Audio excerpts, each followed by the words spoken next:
Assalamualaikum warahmatullahi wabarakatuh.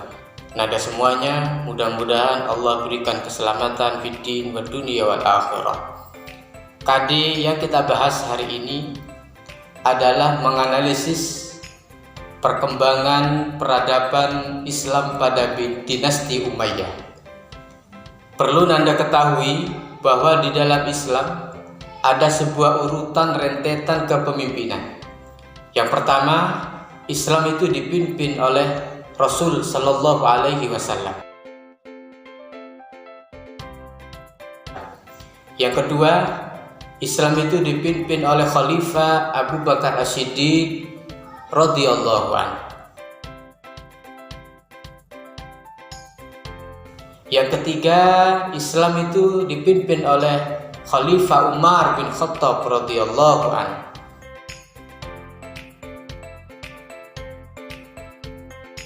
Yang keempat, Islam itu dipimpin oleh Khalifah Utsman bin Affan radhiyallahu anhu. Yang kelima, Islam itu dipimpin oleh Khalifah Ali bin Abi Thalib.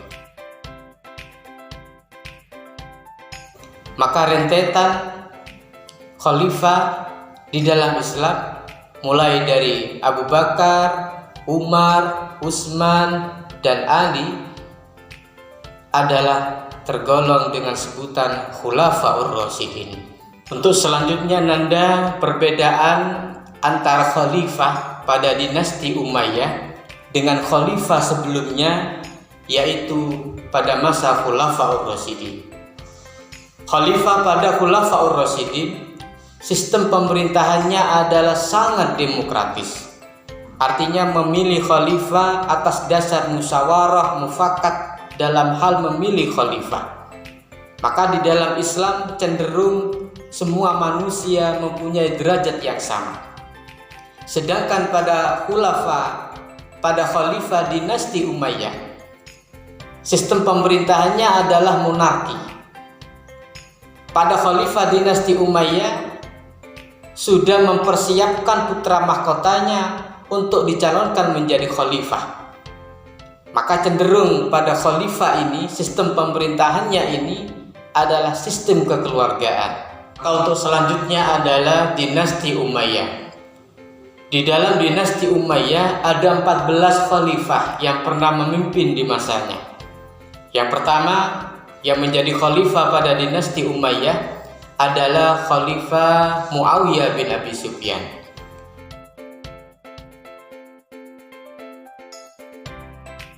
Banyak perkembangan di dalam dinasti Umayyah. Yang pertama adalah berkembangnya peradaban di dalam Islam. Dalam sistem pemerintahan pada dinasti Umayyah, maka terbentuklah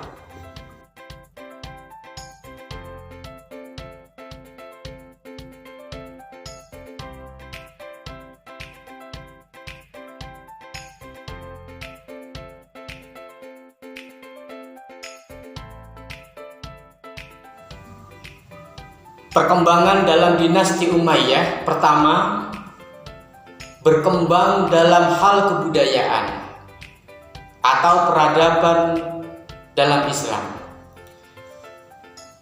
Dinasti Umayyah berhasil membentuk lembaga-lembaga pemerintahan, di antaranya disebut dengan An-Nizam As-Siyasi atau lembaga politik. Yang kedua, An-Nizam Al-Mali, lembaga keuangan. Yang ketiga, An-Nizam Al-Idari, lembaga tata usaha negara. Yang keempat, An-Nizam Al-Qadi, lembaga kehakiman. Dan yang terakhir, dinasti Umayyah berhasil membentuk An-Nizam Al-Harbi, lembaga ketentaraan. Atau kalau di negara kita disebut dengan militer. Yang kedua, dalam dinasti Umayyah juga berkembang ilmu pengetahuan. Yang pertama yang berkembang adalah ilmu hadis. Yang kedua ilmu tafsir. Yang keempat ilmu sastra Arab. Yang kelima, ilmu fikih. Bahkan juga berkembang dalam hal ilmu kedokteran. Itu adalah perkembangan di dalam ilmu pengetahuan pada dinasti Umayyah.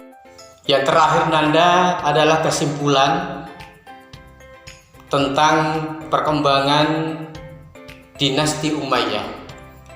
Yang pertama adalah selama dinasti Umayyah memimpin Islam selama 90 tahun lebih dengan khalifah 14 khalifah.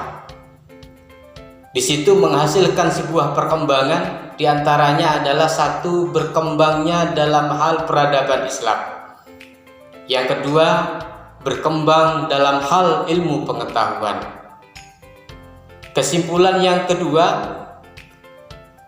dinasti Umayyah menggoreskan sejarah baru, sistem pemerintahan dari demokratis menjadi monarkis. Cukup sekian Nanda perjumpaan kita dalam hal ini. Saya ucapkan terima kasih. Semoga Nanda semuanya di rumah selamat dan selalu sehat. Amin ya rabbal alamin. Wal afu minkum. Assalamualaikum warahmatullahi wabarakatuh.